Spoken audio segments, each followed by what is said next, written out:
Olá, olá, a paz do Senhor, Kenny Souza, Nazaré Machado, Gleider Silva, os primeiros aí que estão nos assistindo no estudo introdutório do livro do Apocalipse. E hoje nós vamos avançar um pouquinho mais, fazer uma revisão, tá? Matilde Sampaio, Ivanildo Macedo, é isso mesmo? Ok? Alguns não aparecem aí, depois eu vou dar uma olhada, dar uma conferida e vou curtir aí o seu comentário e tudo mais. Flávio Souza, IBMI Feira de Santana, tá aí a turma chegando. Irmãos aqui da Bahia, de outros estados, alguns irmãos da minha família certamente vão estar nos assistindo também, e outros irmãos fiéis que nos acompanham, alguns da Itália e outros que estão nos acompanhando, ok? Então fique aí, sintonize-se, dê um alô para alguém, mande aí uma mensagem, tá? Vamos ter mais pessoas aí para assistir. Rio Oliveira, Lúcia Maria Silva Campos, que bênção, minha irmã. Olha, bênção de Deus. A irmã Lúcia, tá? E hoje eu vou dar uma repassada naquilo que nós aprendemos.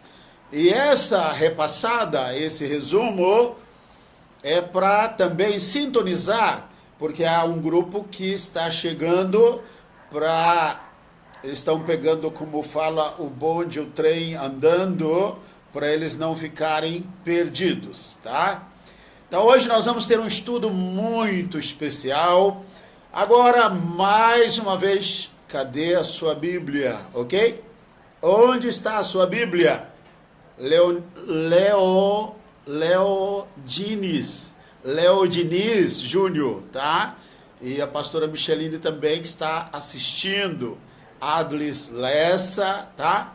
Eu vou estar interagindo com os que estão aqui chegando.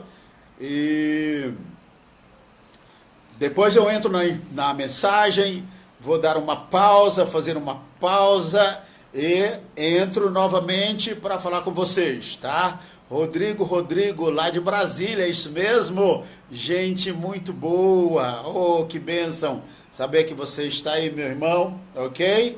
A pastora Micheline está dizendo aí que a imagem está perfeita, tá bom? Então, legal aí saber que está tudo bem, ok? Então aqui está, estudo introdutório do livro do Apocalipse. Um estudo que eu vou trazer alguns esclarecimentos para você hoje e alguns textos que você vai entender, você vai ficar sabendo e você vai começar a tomar gosto por esse livro, que é um livro muito especial, tá?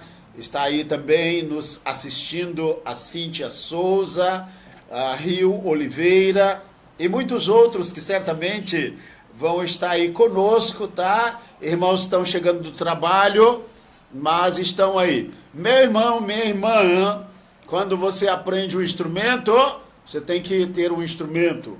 Se você vai dirigir um carro, você tem que ter um carro, ok? Se você vai aprender qualquer coisa, você tem que ter a sua ferramenta. E se você vai aprender a Bíblia, você tem que ter a sua Bíblia. Se você não acompanha a Bíblia, aí se você não está seguindo a Bíblia, é possível que quando terminar você não esteja entendendo muita coisa, tá? Então pegue sua Bíblia, por favor, e eu vou facilitar o máximo na linguagem Para você ver, não estou usando termos difíceis, eu estou usando uma linguagem muito simples, tá? Mas à medida eu vou passando. Quem tem um entendimento profundo desse livro sabe que eu estou usando palavras simples para falar de assuntos de uma linguagem assim, às vezes complexa, ok? Eu vi aí o Denivaldo por aí, tá? Alguns estão curtindo, outros estão dizendo que está tudo legal, ok? Socorro Oliveira. E aí o pessoal está chegando para o estudo introdutório do livro do Apocalipse. Josimara Ramos também está assistindo. Então, meus irmãos, peguem a sua Bíblia, vá lá, ok? Vá buscar a sua Bíblia. Pede aí o seu filho, sua filha, me dá aí a Bíblia, tá? Peça para trazer a Bíblia.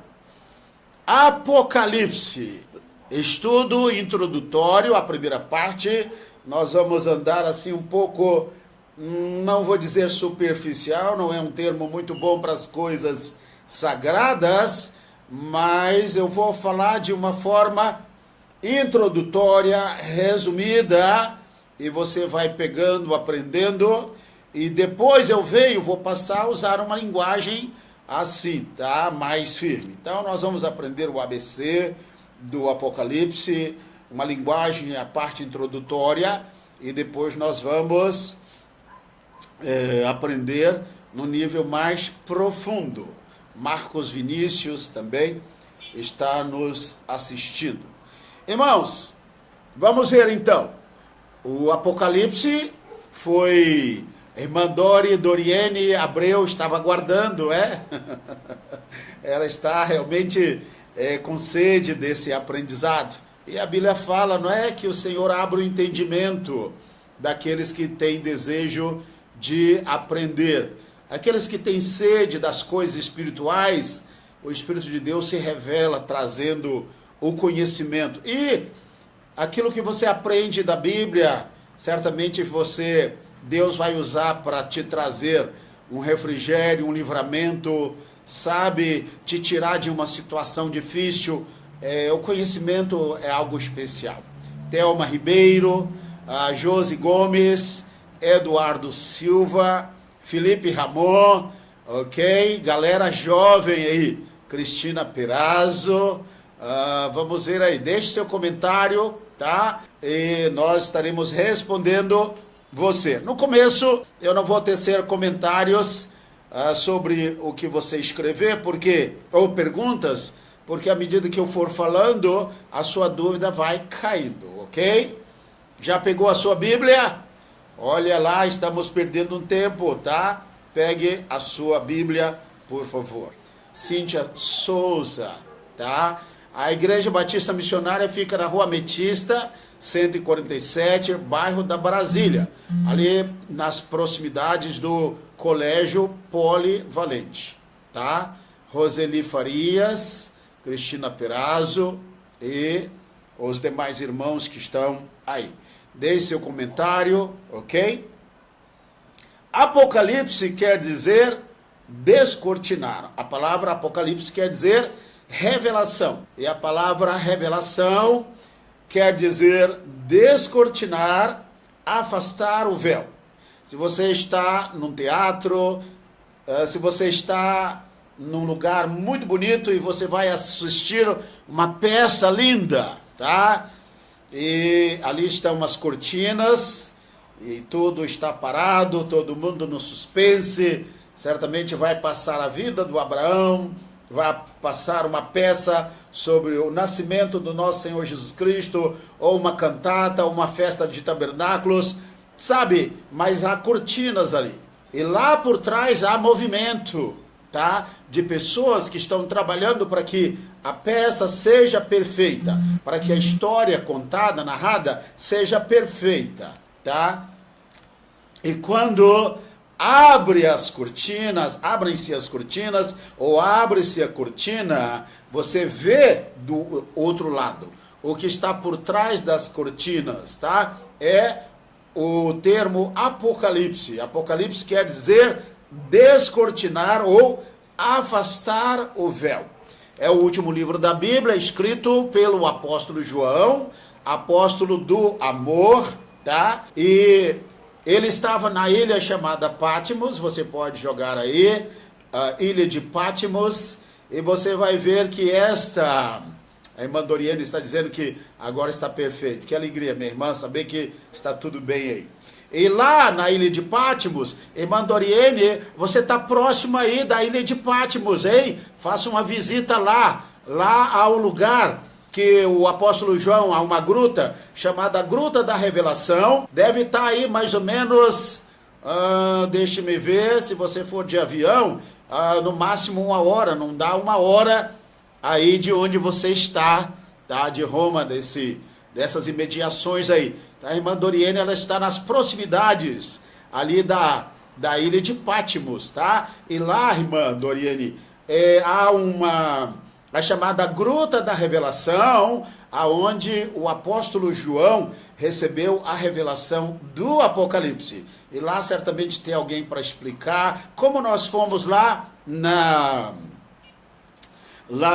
em Roma, na prisão do apóstolo Paulo, a irmã se lembra, e aquele rapaz estava lá, e ele falou para a gente, contou toda a história do apóstolo Paulo, ali da prisão, tá? Então a irmã indo ali em Patmos, você vai saber lá e vai tirar muita foto, gravar vídeo e mandar para a gente sobre ilha de Patmos, tá? Bem próximo da irmã aí, de avião, talvez seria 1 hora, talvez, tá? Algo muito especial, tá ok? Vamos fazer um resumo para você entender como chegar ao livro do Apocalipse, tá bom? Vou fazer com você mais uma vez e você precisa memorizar isto aqui. Hoje eu vou explicar um pouco mais. Pastor Salomão Vasconcelos, meu irmão em Cristo, um abração, meu querido, tá? Então, vou passar para você. Eu entendi o Apocalipse depois que eu entendi as dispensações, tá? E elas estão na Bíblia. As dispensações, elas são cerca de 8 a 9. Alguns dizem que são 7, eu diria assim, que são 8, eu diria que são 9. Eu vou passar para você como o Senhor, se a gente pode assim dizer, fez uma administração do tempo em que nós vivemos, tá? Desde a criação até o último dia da história da humanidade aqui na face da Terra. Queridos, vocês que estão chegando agora, depois eu vou interagir com vocês, fazer um pequeno intervalo e vou dar um alô para vocês aí, tá? Eu peguei a turma que chegou, mas aí tem aí a Dora Luiza, Helena Couto, a Selma Bezerra, Juscelina Dantas, que está sempre ligada conosco, tá? Depois eu vou falar o nome de todo mundo aí e também curtir a sua participação. Inocência, tá? O período da inocência. O período da inocência dá de entender que ele é muito curto, ele pega, ok? Logo ali depois da criação, os capítulos 2 e 3 de Gênesis, tá? É aquele período que o Adão foi criado, e a Eva foi criada também. As palavras hebraicas para criar, para o homem e para a Eva, a mulher, são diferentes, não posso explicar. Uma vez eu levei uns 4 anos e dediquei não só, mas estudando Gênesis 1 a Gênesis 12. Ali tem um período de 2000 anos de história. E você pode cavar profundo, porque há pepitas, há ouro, há riquezas ali. Gênesis 1 até o capítulo 12 do livro de Gênesis, tá? Então, a primeira dispensação, que é a da inocência, é o período que o Adão, a Eva, foram criados e viveram sem pecar, tá? Viveram sem pecar. Vitor Machado, Dr. Vitor Machado, ok? Que bênção saber que você está aí assistindo também, ok? Thaís Oliveira, outros irmãos que estão passando aí. Um abraço aí para vocês. Então, inocência, Apocalipse 2 e 3, ele pega do final da criação, vou passar aqui, até a queda de Adão. Então, esse é o chamado período da inocência.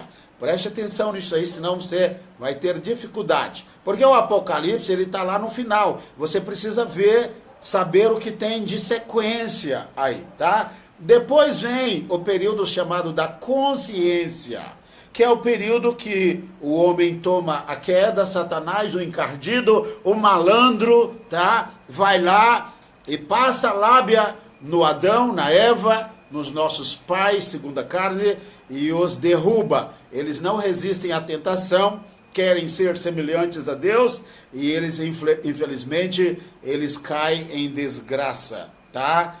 Então, nós estamos vendo aqui o período da consciência. Esse período da consciência, ele vai da queda de Adão até Noé, ok?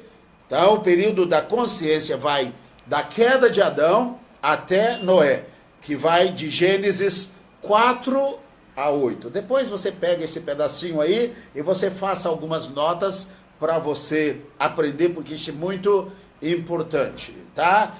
Governo humano. Depois da inocência vem o período, a dispensação.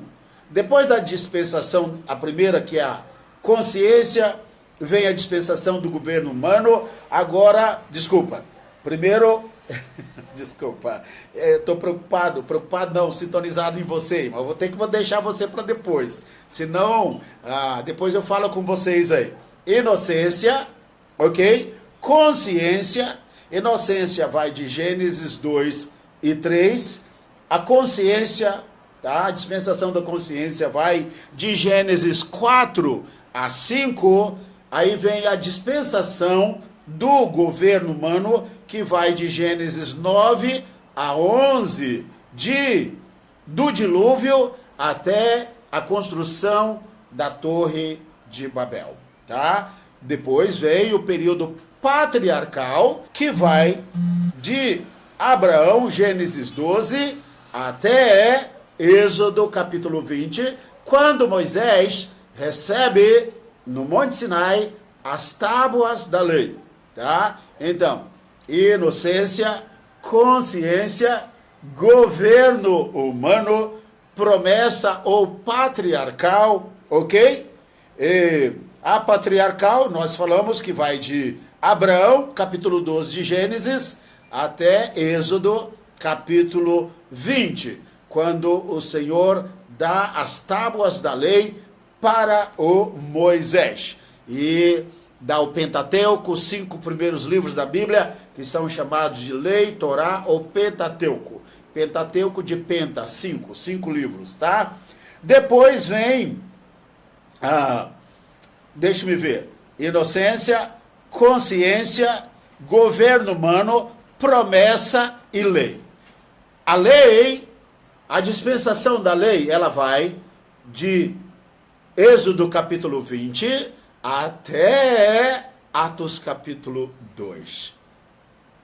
Desde quando Moisés recebe as tábuas da lei, começa o período, a dispensação da lei, e ela vai até Atos capítulo 2, no Pentecostes, quando o Espírito Santo de Deus vem sobre a igreja. Aí começa a outra dispensação, que é a chamada dispensação da graça, que vai de Atos capítulo 2, da descida do Espírito Santo, até, quem sabe aí, quem vai dizer aí? A dispensação da graça, irmãos, começa em Atos 2 e vai até onde? Eu falei para vocês, alguém coloque aí, vamos ver. Não vai dar tempo. Okay? Olha, a dispensação da graça, ela começa em Atos 2, com a descida do Espírito Santo para assumir a liderança da igreja, a liderança espiritual da igreja, E o Espírito Santo vai caminhar, caminhou, está caminhando com a igreja desde Atos capítulo 2, e o Espírito Santo caminhará com a igreja até o finalzinho do capítulo 3 de Apocalipse, que é o período da última igreja, a igreja de Laodiceia, que é a igreja que nós estamos vivenciando agora, ok? A igreja de Laodiceia. A igreja de Laodiceia é a igreja que nós estamos vivendo agora. E nós mostramos na semana passada porque não é fácil ser um cristão hoje. Porque você vai ser ou morno ou você vai ser um cristão genuíno. E nós mostramos na semana passada, na parábola, que o Senhor Jesus nos mostra muito bem, não poderia ser mais bem explicado, quando o Senhor Jesus mostra a parábola, é isso mesmo, a irmã Doriene, nós estamos vivendo o período de Laodiceia, a última igreja da sequência de igrejas do Apocalipse, que começa. A dispensação da igreja, ela é mostrada em Apocalipse, no Apocalipse, Apocalipse capítulo 2 e 3. O Apocalipse 2 e 3 vai cobrir, tá? Assim, no mundo espiritual, no propósito divino, 2000 anos que já se passaram, tá? Apocalipse 2 e 3 corresponde de Atos dos Apóstolos até o arrebatamento da igreja. Então, ser um cristão genuíno hoje não é fácil, porque nós estamos prestes a evidenciar o arrebatamento da igreja. Metade da igreja fica, metade sobe. Metade representa, a que fica, representa as virgens, nércias, loucas. Essas vão ficar, porque não tem azeite. O azeite acabou. E as virgens que sobem, que serão arrebatadas, elas representam essas 5 virgens. Ao total, são 10, tá? Mas essas 5 representam a igreja genuína, verdadeira, sem mistura. E eu vou falar um pouquinho dessa igreja daqui a pouco. Não tem nada a ver com Batista, Assembleia Universal, deixa-me ver, presbiteriana, metodista, wesleyana, e agora me compliquei porque se fala o nome de uma tem que falar o nome das outras, quadrangular, mundial, graça e assim por diante. Não tem nada a ver com as denominações. Quando Deus olha, essas questões de denominações ajuda. Se você não gosta de uma, você vai para outra, tá? Se você não gosta de ser um assembleano, você vai fazer um bom negócio, vai para a Igreja Batista. Desculpa aí os irmãos da Assembleia, foi mal, eu amo muito vocês. É apenas uma brincadeira, tá? Então, se você não gosta de uma Igreja Batista, você vai para uma igreja quadrangular, vai fazer um péssimo negócio, mas vai lá, você vai se adaptar lá. Mais uma vez, me desculpe os irmãos aí da quadrangular, amo muito vocês também, tá bom? Então, essa questão de denominações, eu não vejo nada que prejudique nisto, tá bom? Deus olha a igreja, o seu povo na face da terra. E para você não pensar que estou perdido, eu falei que a dispensação da graça, inocência, consciência, governo humano, patriarcal, lei, e agora a sexta, graça. A graça começa em Atos 2, com a descida do Espírito Santo, que vai liderar a igreja na face da terra, liderança espiritual, através dos líderes, pastores, apóstolos, profetas, evangelistas, pastores e mestres. O Espírito de Deus vai liderar a sua igreja através desses homens, tá? E quando terminar o período da graça, no finalzinho do capítulo 3 do livro do Apocalipse, para não dizer Apocalipse capítulo 4, quando está encerrando Apocalipse 3, 4:1, a igreja será arrebatada. Essas 5 virgens, que tem azeite, que tem o óleo, que tem a unção do Espírito Santo, será arrebatada. Será arrebatada. Para tristeza de muitos, muitos vão ficar. Muitos que pensam que vão subir, não vão subir, vão ficar. Eu falei para você de uma senhora que ela estava dormindo e ela teve um sonho revelação. Sonho revelação não é quando você come muito, sabe, e aí começa a sonhar com um monte de coisa. Não. Ela sabia que Deus estava falando com ela e trazendo um despertamento por amor a ela. E ela estava ali e ela teve um sonho que a igreja era arrebatada e ela ficava. Olha, ela acordou tão assustada, tão apavorada, quando ela viu a igreja subindo e ela ficou. Ela já acordou sentada, ou melhor, acordou de joelho, já caiu de joelho, acordou já caído do joelho, pedindo perdão a Deus, dizendo: Senhor, eu sou uma crente morna, eu sou uma crente fria, não tenho feito nada para ti, vivo preocupada com minhas coisas, com a minha vidinha, não fiz nada para o Senhor, estou como aquelas virgens, sem azeite, sem óleo, sem fogo na minha lamparina, sem azeite e fogo na minha lamparina.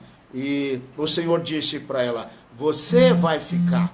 Você não é digna de participar do arrebatamento da igreja, porque você está morrendo espiritualmente. E ela, ali naquele momento, ela fez uma aliança com o Senhor Jesus Cristo e ela, assim, reatou sua aliança com Cristo, consolidou sua aliança com Cristo, pediu perdão a Deus e voltou a ser uma bênção e para servir o Senhor. Terminado o período da graça, e você sabe, num dia acontecem 4 coisas. Você precisa lembrar disto. Inocência, primeira dispensação, inocência, consciência, governo humano, tá? Promessa, o patriarcal, a outra lei e agora graça. Quando terminar o período da graça, que pode acabar qualquer hora, ok? O período da graça pode terminar a qualquer hora. Quando terminar o período da graça, 4 coisas irão acontecer no mesmo dia. Você tem que anotar isso, você tem que decorar isto, tá? Vou fazer um teste depois, vou fazer perguntas lá para vocês responderem aí, tá? Primeira coisa, no mesmo dia, quem sabe na mesma hora, mas no mesmo dia, tá? Termina o período da graça. O período da graça começou lá em Atos 2. Termina o período da graça. Começa imediatamente a outra dispensação, que é o período da grande tribulação, dividida em 3 anos e meio e mais 3 anos e meio. 3 anos e meio de aparente paz e 3 anos e meio de grande tribulação. Alguns dizem, não precisa falar 7 anos de grande tribulação. Não. O período da grande tribulação, ele é de 7 anos, dividido em 2 períodos. 3 anos e meio, 3 anos e meio e 3 anos e meio. Mas o período da grande tribulação são 7 anos. Essa falsa paz, que faz parte do período da grande tribulação, ela é incluída nos outros 3 anos e meio, fazendo 7 anos, tá? Eu vou mostrar para você, isso está no livro do profeta Daniel, o Apocalipse do Antigo Testamento, ok? Então, termina o período da graça no mesmo dia, num dia, termina o período da graça, começa o período, a dispensação da grande tribulação, termina a dispensação da grande tribulação, termina o período da graça, ok? Começa o período da grande tribulação, ou a igreja é arrebatada, e o anticristo e o falso profeta entra em cadeia mundial. Meu irmão Marcos Ribeiro está assistindo aí, não é? Lembra aí dos estudos do Apocalipse? Pastor Átila falava, Pastor João está amedrontando a Bahia todo com esses estudos do Apocalipse. Um abraço aí, pastor Marcos Ribeiro. E estamos aí também nos assistindo, a Luma Torres. Deus abençoe você, minha irmã. Tá? Inocência, consciência, governo humano, promessa, tá? Ou patriarcal, lei, graça, grande tribulação. Depois da grande tribulação, eu expliquei para você que na grande tribulação, Deus vai lidar com Israel e com os crentes desviados, que ficaram, você que não vai mais para a igreja, você que não toma ceia, você que está vivendo na fornicação, no pecado, que abandonou os caminhos do Senhor, abandonou Jesus. Jesus agora não é mais nada, tá? Tá com raiva de Deus, com raiva da Bíblia, com raiva do anjo Gabriel, e tá brincando, pensando que Deus brinca. Deus não brinca com ninguém, tá?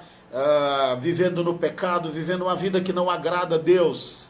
Se você caiu, você tem que levantar. Dizem que a ovelha, se ela cai, ela levanta, porque a ovelha não gosta de lama. Mas o porco, quando cai, ele não quer levantar, porque ele diz, puxa, aqui está lama, eu amo lama. Então a ovelha, quando cai, levanta. O porco, quando cai, ele fica lá deitado, ele se identifica com a lama, é ali, é o caráter, é o gosto, é a alma dele, é tudo que ele quer. Então, se você caiu, tem que levantar, deve levantar. Então, muitas pessoas desviadas do Evangelho vão ficar. Representam essas virgens que não têm azeite na sua lamparina. 5 virgens sobem e 5 virgens ficam. Jesus fala, tá? Que na igreja de Laodiceia, que é a última igreja, você vai ver lá, Éfeso é a primeira e a Laodiceia é a última igreja. E essa igreja de Laodiceia, Zuma, minha irmã, um abraço aí, feliz de ver você aí nos assistindo. Irmã Sônia de Lorenzi, um abraço, minha irmã, que Deus te abençoe grandemente. Júnior Carvalho também está nos assistindo. E outros irmãos que estão aí, depois eu vou falar com vocês, tá? Então, o arrebatamento da igreja, quando a igreja for arrebatada, muitas pessoas vão ficar. Essas 5 virgens nércias, loucas que a Bíblia fala, representa aqueles que não cuidaram da vida espiritual. Você sabe que ser um cristão hoje não é fácil. Ou você é um cristão genuíno, um cristão temente, obediente a Deus, ou o diabo vai realmente fazer como fez com Adão e Eva, colocar a bala, caramelo na nossa boca. Vai nos enganar, é o sentido dessa palavra. Então, nesse período de Laodiceia, e Laodiceia quer dizer parecer do povo, ou governo do povo, muitas pessoas acham que Jesus vai estar na vida delas. Mas Jesus não vai estar.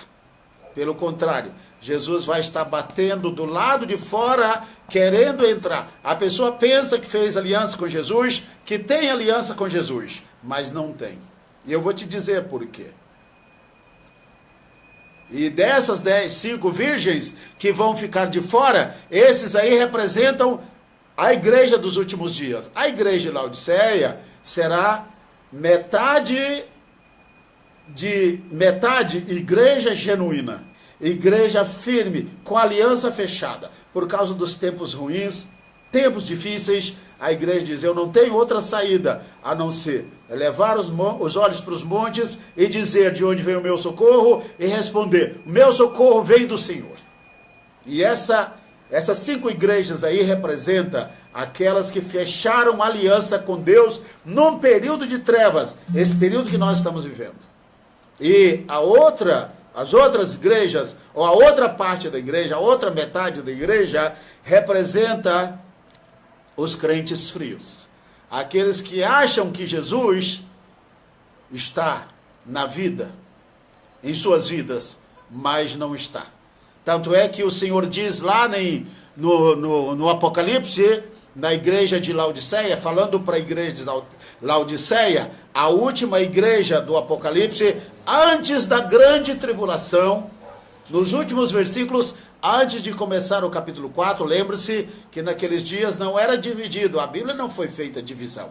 Essas divisões de capítulos e versículos vieram depois para facilitar a nossa vida. Isso é bom, mas lembre-se que capítulo 3 e 4 estavam ligados no passado. Então, se você tira o capítulo 4 ali e vai colocando os versículos, você vai ver que depois que fecha a igreja de Laodiceia, a igreja do Senhor Jesus que está na terra, com aliança com Deus, ela é arrebatada. Mas uma parte da igreja vai ficar. São aqueles que não têm Cristo. São os chamados religiosos, que não têm compromisso com Deus, que não têm compromisso com o Senhor Jesus Cristo. E lá no capítulo 3, versículo 20, está muito claro: eis que estou à porta e bato. Se alguém ouvir a minha voz e abrir a porta, eu entrarei, cearei com ele e ele ceará comigo. Isso é, em Laodiceia, Jesus estava de fora da igreja. Da igreja no sentido de congregação, no sentido de culto, no sentido de liturgia e no sentido individual. Deixe-me explicar com você. Sansão, um dia, ele acordou e Dalila disse assim: Sansão, acorda, acorda, Sansão. E ele se levantou e disse: vou me levantar e me sairei como de outras vezes e vencerei os filisteus. E a Bíblia diz: mas Sansão não sabia que o Espírito de Deus já havia se afastado dele.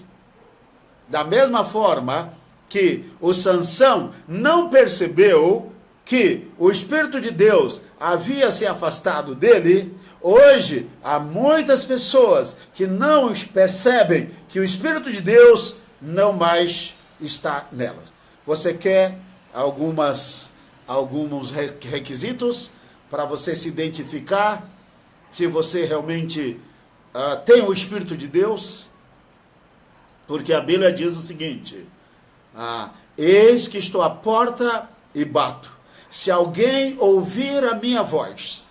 Primeiro, os cristãos que não têm o azeite, que estão vivendo nas trevas da atualidade e já morreram espiritualmente, o que foi que aconteceu com eles? Eles dizem assim: eu sou crente, mas do meu jeito. Senhor, eu vou ser crente, mas do meu jeito.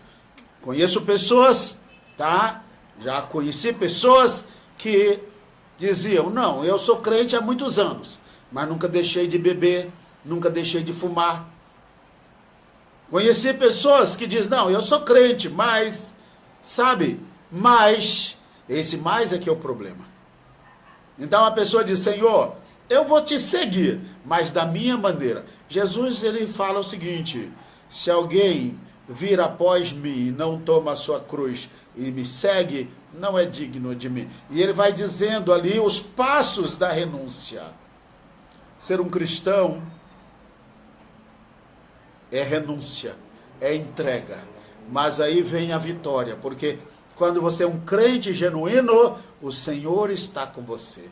Eu fiz o programa de rádio hoje pela manhã, eu falei sobre a segunda epístola de Paulo, capítulo 4, acredito lá que o versículo 16, 17, 18, por aí, Paulo estava lá em Roma, eles, irmãos, todos me abandonaram. Certamente as pessoas, não aqueles discípulos que ele consolidou, alguns discípulos deixaram, e um lá está dizendo, Demas, me deixou e amou o presente mundo. Ele foi para o mundo. Está mostrando ali que uma pessoa pode abandonar a fé.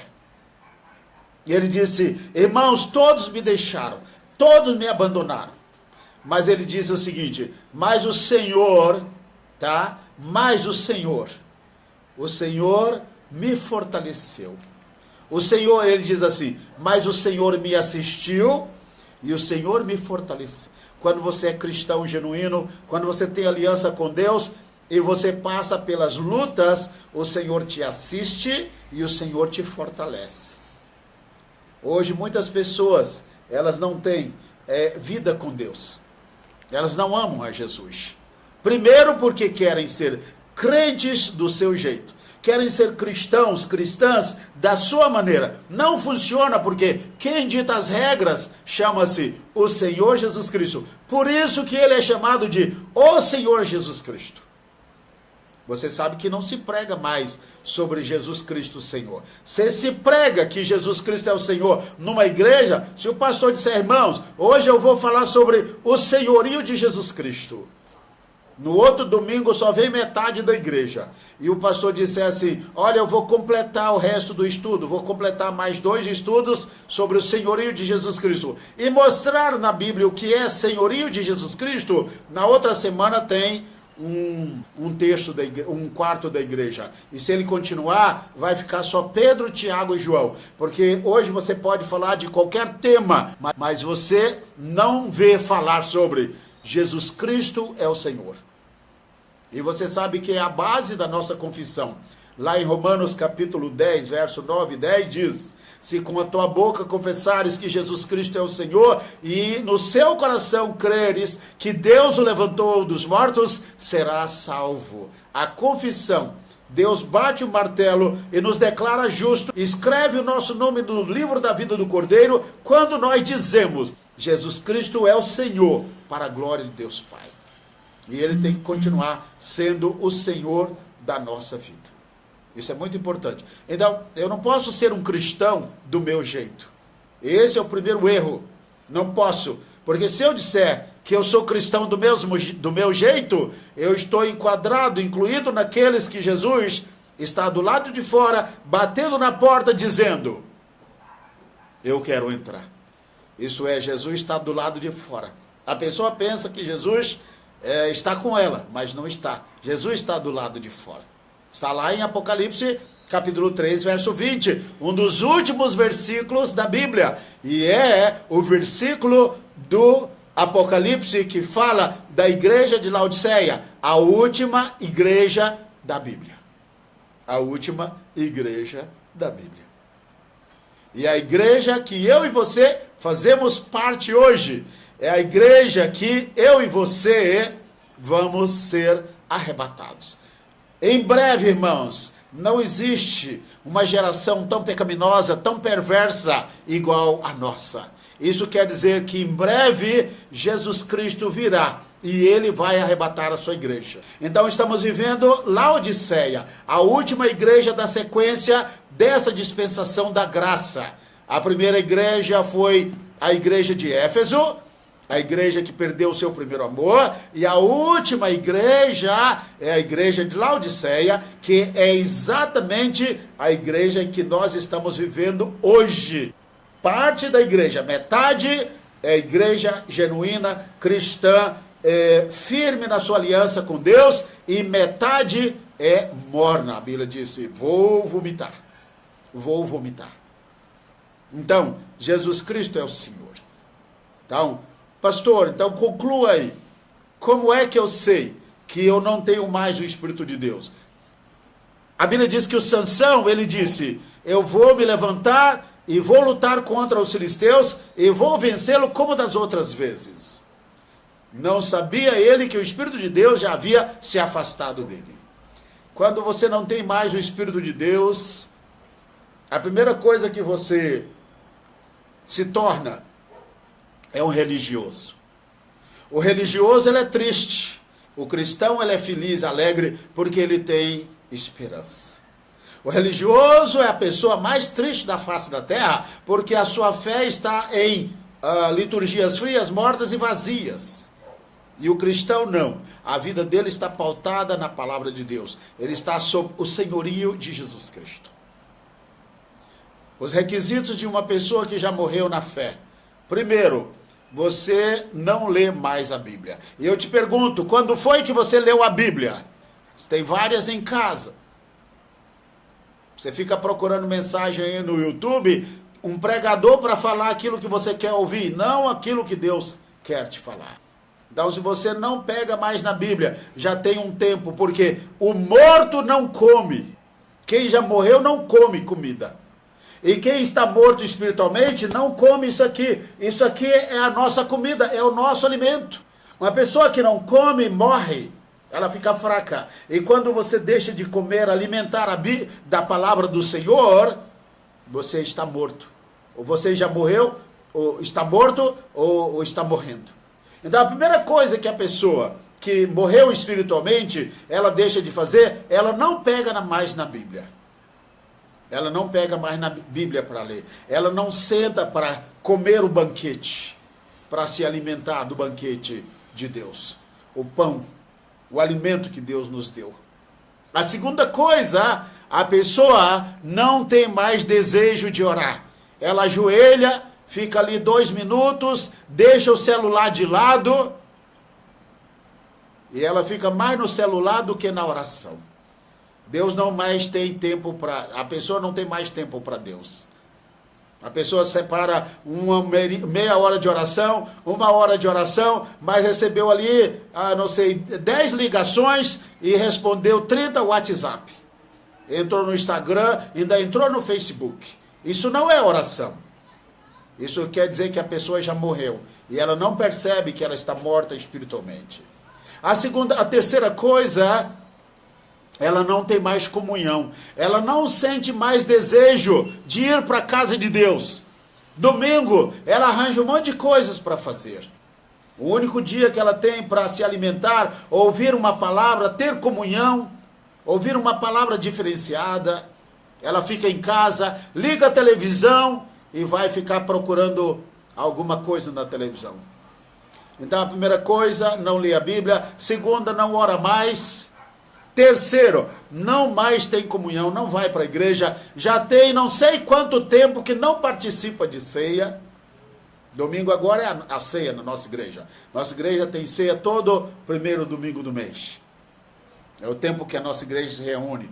Eu fico feliz de ver todo mundo, tá? Meus irmãos não querem perder a ceia do Senhor.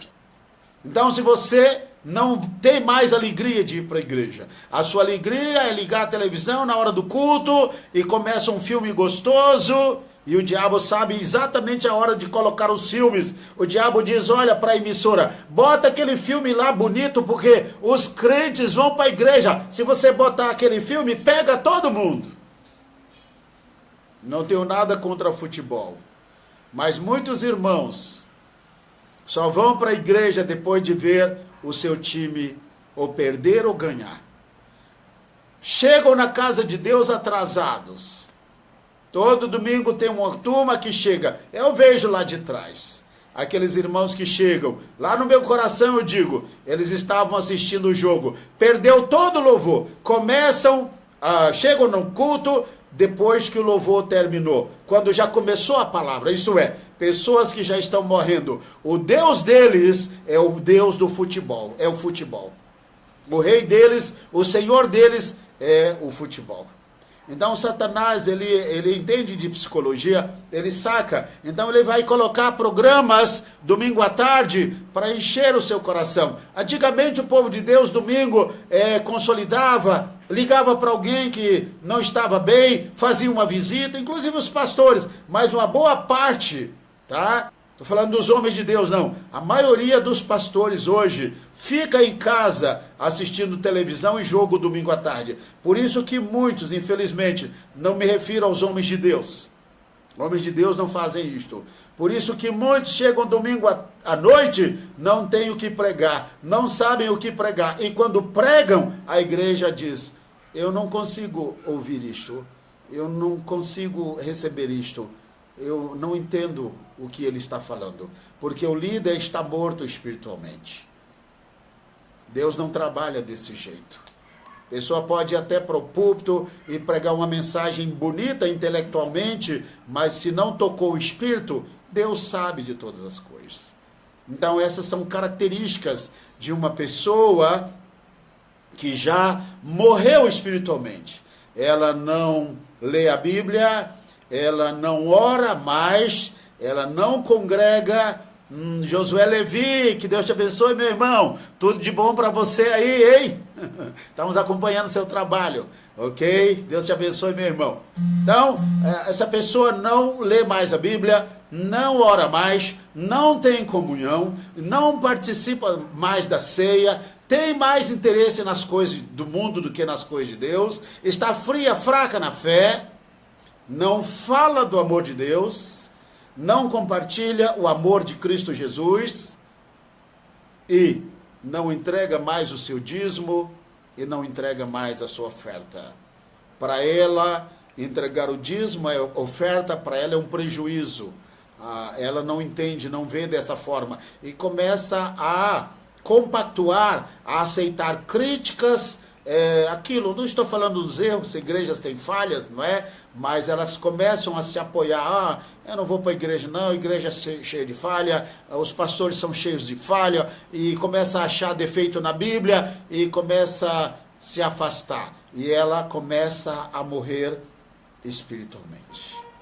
Esse é o perfil da igreja de Laodiceia, perfil daqueles que vão ficar, porque no arrebatamento, no final da antes de começar o período da grande tribulação, a igreja é arrebatada, começa o período da grande tribulação, termina o período da graça, a igreja é arrebatada, começa o período da grande tribulação e o anticristo e o falso profeta apresentam-se na televisão em cadeia mundial, dizendo que tem um plano mundial para a política e a economia do mundo e que todos que quiserem comprar e vender terão que ter na testa ou na mão direita o número 666. Está lá em Apocalipse capítulo 13. Depois do arrebatamento da igreja, tá? Começa o período da grande tribulação. O período da grande tribulação são 7 anos e meio. E nesse período Deus vai tratar com o povo de Israel, os descendentes de Abraão. Deus tem uma aliança com o povo de Abraão, com os descendentes de Abraão. Da mesma forma que Deus tem aliança com a igreja, através de Jesus Cristo, do seu sangue derramado, Deus tem um pacto com o povo de Israel, mediante a amizade do Abraão, o pacto que Deus fez com Abraão. Então, o povo de Israel é o povo muito odiado. A igreja Israel são os povos mais odiados na face da terra, porque são povos que Deus tem aliança fechada com eles. A igreja Israel. E no período da grande tribulação, o anticristo vai aparecer, vai fazer pacto, aliança com Israel. Israel vai pensar que o anticristo é o Cristo, fazer pacto com ele. Depois, no meio da grande tribulação, do período desses 7 anos, não é? Israel vai fazer pacto com o anticristo no começo da grande tribulação. 3 anos e meio depois, Israel descobre que é o anticristo, quebra essa aliança. E aí o anticristo vem com tudo e vai se reunir ali no Armagedon, lugar que nós conhecemos lá em Israel. E as nações da terra vão subir e vão lutar contra Israel.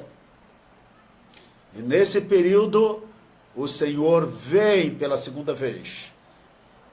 No arrebatamento, Jesus vem para arrebatar a igreja. Na segunda vinda, Jesus vem com a igreja. Nós viremos com Jesus na segunda vinda. E quando o inimigo estiver cercando Israel, estiver a ponto de destruir Israel, você deve assistir aquele filme Armagedon. Armagedon ou Megido, ok? Agora deixa eu fazer uma tradução aqui, porque tem muita coisa errada aí e você precisa saber. Depois eu vou fazer um comentário de erros que temos aí e você precisa entender isso. Por exemplo, Armagedon foi uma palavra que foi mal traduzida, tá? Se foi transliterada, foi feito errado. Har quer dizer colina, monte. Magedon não seria Magedon, quer dizer Har Megido. Monte de Meguido, porque ali no Armagedon, ou Har Meguido, é uma planície, algo intenso, ali cabe milhões de soldados. É ali que Satanás vai juntar os milhões de soldados para destruir Israel. Você vai ver no filme Meguido, tá? Ou Armagedon, que aparece o anticristo, a besta, e Satanás é amarrado no final. Lá aparece muito bonito, muito bem feito. Aparece lá Satanás, não é? Em forma de um dragão, muito bem feito aqui, o melhor que eu já vi. Então você assista lá o finalzinho. Armagedon, Har Meguido. Har quer dizer monte, colina, né? Por exemplo, você diz assim, Salmo 121. Eleva os meus olhos para os montes. Esaenai el Harim. Então, Harim, Har é monte. Harim são montes. Eleva os meus olhos para os montes, de onde me virá o socorro. Tá? Então, ali no Armagedon, Satanás, no final da grande tribulação, vai lutar contra Israel. Satanás, o anticristo, vai reunir todos os povos da terra, juntamente com o falso profeta, e eles vão cercar a terra. E nesse momento, quando Israel tiver para ser destruído, o Senhor vai aparecer lá em Apocalipse capítulo 19. Aí nós viremos com a igreja, termina o período da grande tribulação, e quando termina o período da grande tribulação, Jesus estabelece o milênio aqui na face da terra. E antes de começar o milênio, o Senhor ele destrói aqueles que vão lutar, que estão lutando contra Israel.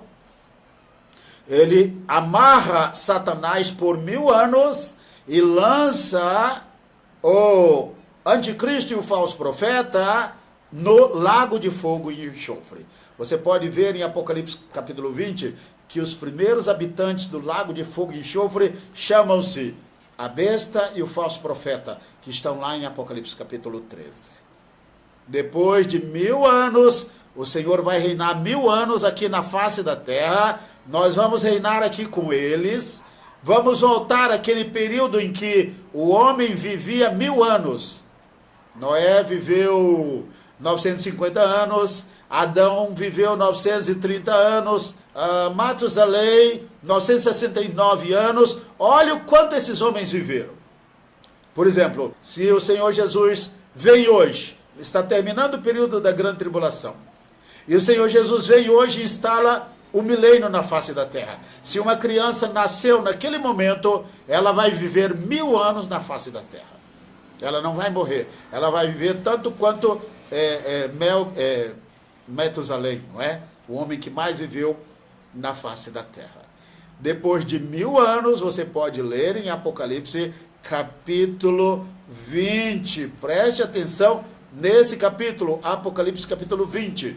Depois de 1000 anos, Satanás, o demônio, o encardido, o desmancha prazer, tá? A coisa ruim, ele será liberto, voltará a fazer a cabeça das pessoas. Eu vou passar para você, pastor, como é que Jesus reinando na terra, o diabo vai conseguir enganar. Olha, eu vou mostrar para você. Primeiro ele enganou os anjos lá no céu, tá bom? Isaías capítulo 14, 12 a 14, está lá a queda de Satanás, porque ele insurgiu-se contra Deus no céu e fez a cabeça de 1/3 dos anjos do céu. Então ele vem intentar o mesmo golpe, e ele vai arrastar uma multidão de homens aqui na face da terra. E quando Satanás for solto, ele vai reunir homens e mulheres, reis, líderes poderosos, que certamente estão insatisfeitos com o governo de Jesus, porque é um governo de justiça, não tem malandragem, não tem cabarés, não tem cassino, não tem nada, sabe? Tudo de mal, de pecado, de pornografia será tirado. Vai ser o reino do Senhor Jesus Cristo na face da terra. 1000 anos de paz. Então, Satanás vai fazer a cabeça dessas multidões e ele vai arregimentar um exército de homens, e aí entram os demônios também, que virão em forma de soldados, né? Em forma de soldados, e eles vão lutar contra Jerusalém. O Senhor Jesus Cristo vai estar reinando em Jerusalém. E lá em Apocalipse, capítulo 20, diz: e cercaram a largura da terra. E a Bíblia diz: desceu fogo do céu e os consumiu. E agora Satanás, ele não será preso por 1000 anos. Ele será lançado para sempre no lago de fogo e enxofre, aonde já estão a besta e o falso profeta. Por isso que esse finalzinho do livro Armagedon, ou Megido, Har-Megido, não é? É muito fiel, porque ele mostra a besta e o falso profeta sendo lançados no lago de fogo, e depois o dragão, Satanás, o diabo, a antiga serpente. E aí o Senhor começa o julgamento, tá? O julgamento dos céus, o julgamento de toda a humanidade. E aí começa o chamado reino milenar, ou reino eterno, digo, milênio já passou. O reino eterno do nosso Senhor Jesus Cristo, que a Bíblia fala em Isaías, em Ezequiel, praticamente nos Salmos, sempre se refere aos textos do reino eterno do Senhor Jesus Cristo. E aí ficou definido: aqueles que fizeram uma aliança com Jesus Cristo herdarão a nova Jerusalém, os céus, a cidade que foi preparada para o povo. A Bíblia diz em Filipenses 3, creio que 20, a nossa pátria não é esta, a nossa pátria está no céu. E a Bíblia diz: vinde benditos, meu Pai, possuir por herança o reino que vos está preparado desde a fundação do mundo. Mas a mesma voz vai dizer: apartai-vos de mim, maldito vós que praticais a iniquidade, para o fogo eterno. Ainda diz assim: preparado para o diabo e os seus anjos. É uma questão de escolha. Nós estamos vendo hoje o homem escolhendo claramente o pecado e deixando de servir a Deus. Então aí está um resumo do livro do Apocalipse, tá? E eu vou fechar com uma oração. Eu já passei muita informação para você, tá? Eu já estou aqui quase com uma hora e meia quase, né? Não, uma hora, né? Uma hora de relógio, tá? Mas inocência, consciência, governo humano, tá? Inocência, consciência, governo humano, promessa ao patriarcal, lei, graça, grande tribulação, milênio e, finalmente, o reino eterno do nosso Senhor Jesus Cristo. Deixe eu dar uma dica aqui. Eu ia falar um pouquinho sobre a igreja, mas não será possível. Mas deixe eu pegar aqui.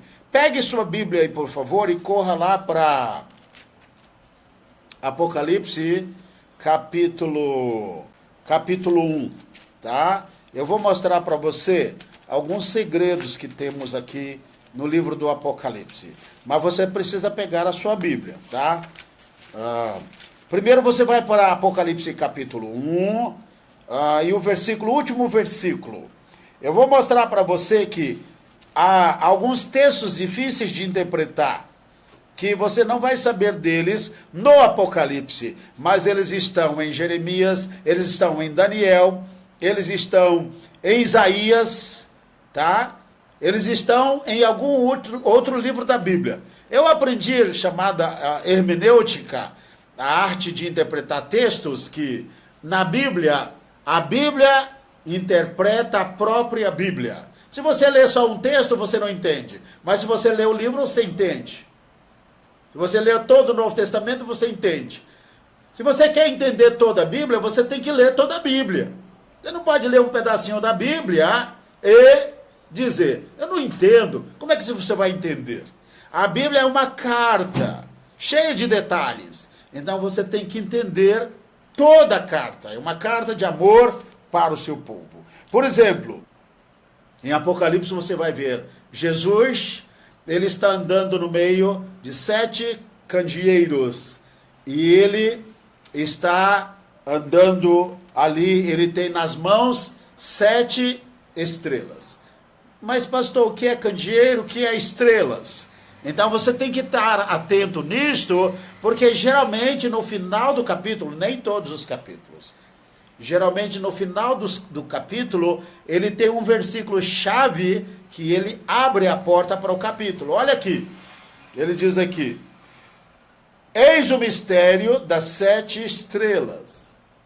Apocalipse interpretando o próprio Apocalipse.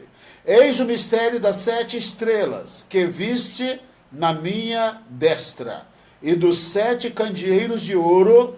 Lembre-se bem dessa palavra, candeeiros de ouro, porque vamos falar sobre eles na próxima semana.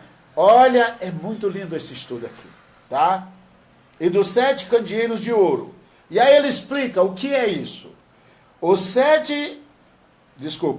As 7 estrelas são os anjos das 7 igrejas.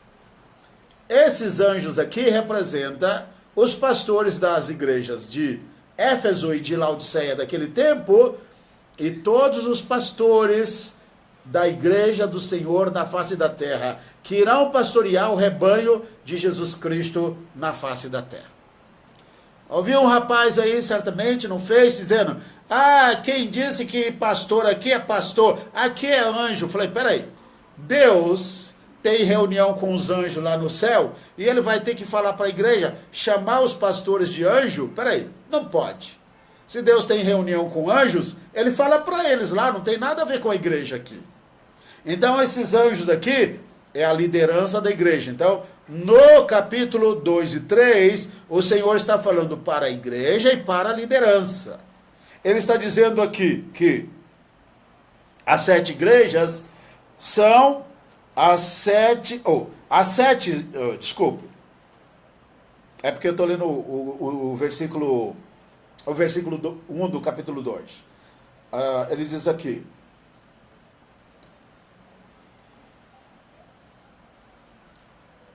eis o mistério, porque é mistério mesmo, tem irmãos que gostam dessa palavra, não é?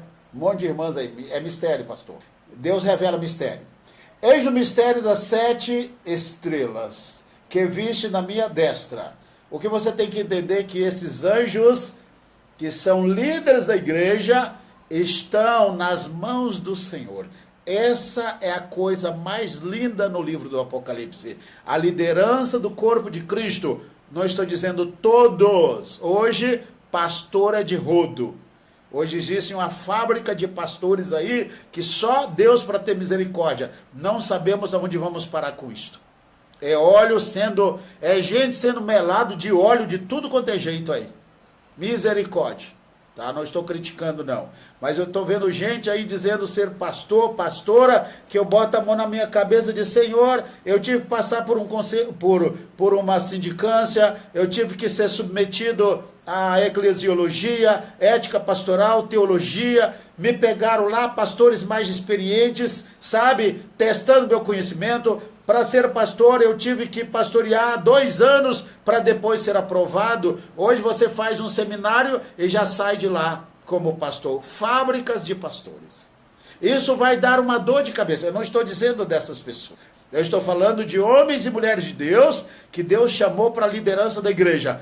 Esses, inclusive vocês que são pastores que estão me ouvindo, você está nas mãos de Deus. Porque você é representado por essas estrelas aqui, tá? Você, meu irmão, se você é chamado, Deus te escolheu, Deus te chamou, você é líder, está fazendo a obra de Deus, você está nas mãos de Deus. Você está nas mãos do Senhor.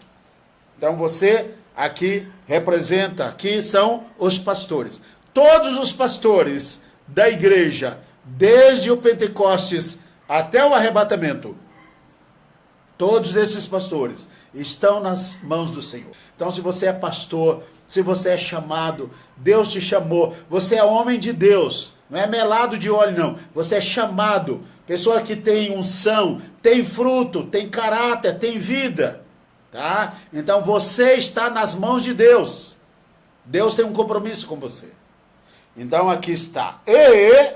tá? Ele diz aqui, e os 7 candeeiros são as 7 igrejas. A Bíblia diz que Deus tem todos os líderes das igrejas nas suas mãos. Os que têm chamados, os que são homens e mulheres de Deus. Eu creio no chamado das mulheres. Eu fui um dos primeiros a reconhecer, fui até expulso da convenção, convidado a retirar, tá? Falei, não me cortem não, por favor, eu peço meu desligamento. Mas porque eu ordenei pastoras, porque eu fui um dos primeiros pastores a ordenar pastoras, porque eu creio no ministério da mulher. Então eu creio que pastores e pastoras, se você é chamado, tem um chamado, uma vocação, você está nas mãos de Deus. Aqui, você está aqui. Essas 7 estrelas estão mostrando você nas mãos do Senhor. Se você é fiel, está no lugar onde Deus te colocou, e você está buscando a vontade do Senhor, não há nada que possa prevalecer contra você. Nem o diabo de ninguém vai prevalecer contra você. E a Bíblia diz aqui, os 7 candeeiros são as 7 igrejas. Está mostrando aí, olha que Deus estaria conosco, ok? Deus estaria conosco, com os líderes da igreja, apóstolos, profetas, evangelistas, pastores e mestres, tá? Missionários, líderes de congregação, todos aqueles que estão na liderança do corpo de Cristo, o Senhor estaria com você. Nenhum homem de Deus pode sofrer até prejuízo na vida espiritual, pode sofrer baques, mas se você tem uma aliança com Deus, você está nas mãos de Deus. Deus cuida de você. Agora, se você não é chamado, me desculpe, não vou nem dizer nada. No próximo estudo eu vou falar sobre o capítulo 1. Você vai ficar assustado com a revelação que tem aqui no capítulo 1.